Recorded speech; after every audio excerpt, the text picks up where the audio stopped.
All right, guys, it's gonna be a part two here.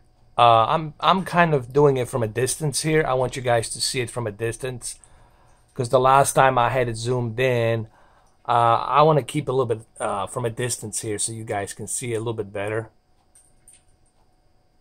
Let me just adjust my focus. Uh, the This is a basement level that I'm at right now in the game, and a couple of things I have adjusted here. Let me show you. There are a couple of things I had to adjust. I have noticed that it's better to keep the brightness at the 800. I felt like going all the way to 1500 and 2000 was too bright, and it was just too oversaturated. So I left it at 800 here.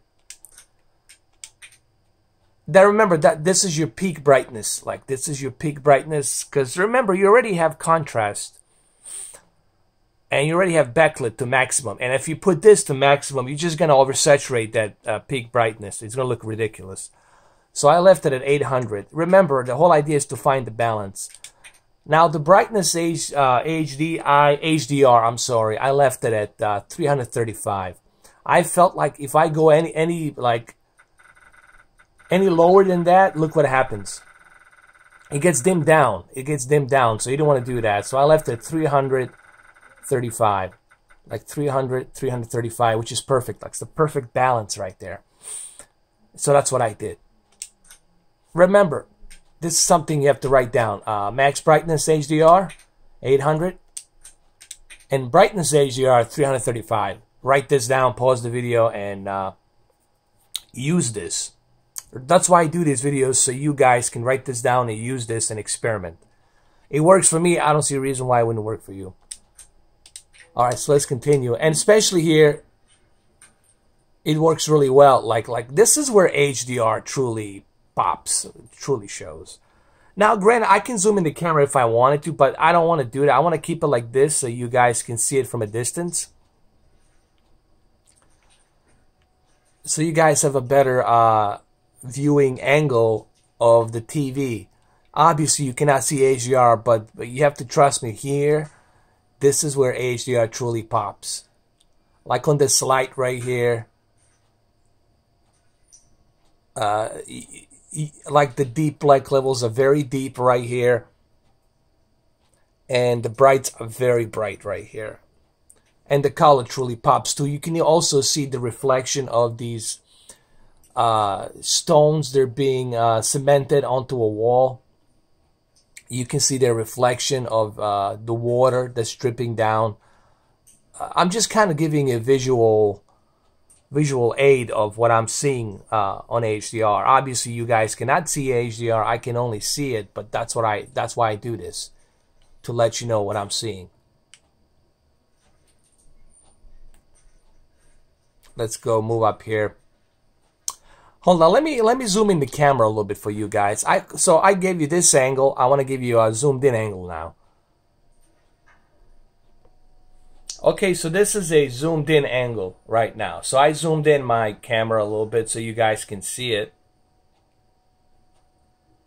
And look at that water.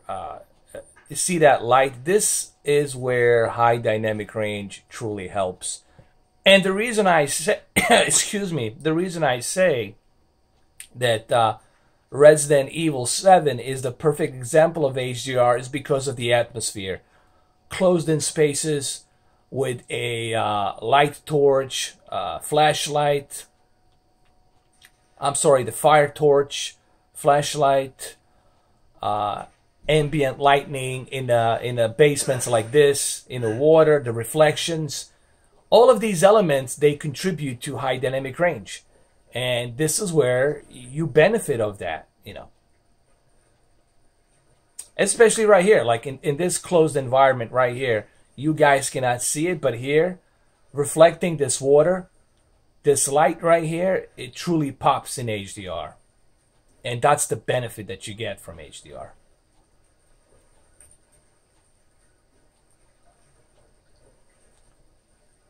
And I hate to repeat myself, but remember guys, I'm giving you this visual aid to what I'm seeing only because you guys cannot see HDR.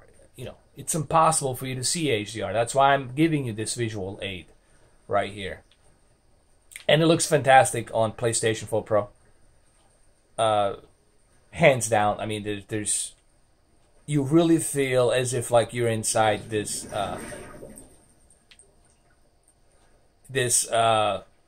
drainage or whatever the hell it is that he's in. This sewage drainage he's going through. Oh. You know, I can definitely see people playing this on PlayStation VR. You're definitely gonna have a hard. I don't know if I could play the entire thing. I'm gonna have to try that. If I could play the entire thing on PlayStation VR. Okay, there's some photos right here. I think these are the developers, man. You know, sometimes developers like to put themselves in the game, and I think these are the developers right here. They put themselves in the game as like the missing persons or whatever. Another example here, HDR, the light right here, overshadowing.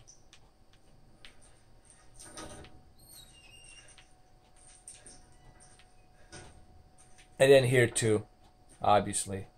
Now, the one thing I noticed on the PlayStation 4 Pro version is that the textures are a little bit lower. And there's a reason why they had to reduce the textures on PlayStation 4 Pro. It's because they're running it on upscaled checkerboard dynamic 4K resolution and HDR. All of that stuff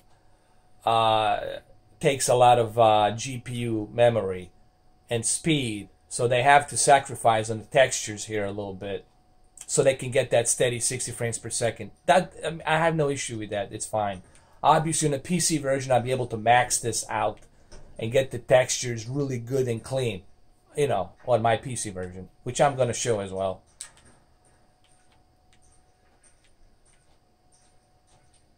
And then right here, HDR pops, obviously. And then here too. I mean, here's an excellent example of HDR.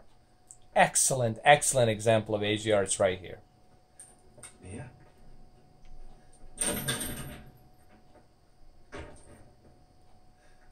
All right, but for this part, this is going to be part number 3 that I'm going to show it to you guys. Remember to write these things down, okay? The reason I'm ending the video now is because I'm recording this in 1440p, 2560 by 1440p, and that's the main reason why I'm cutting it short. We're going to do a part 3 from here. I'm going to show you some more of the video game footage. We're going to do comparisons with PC and the Xbox One as well. We'll do all that. All right, guys. Thank you.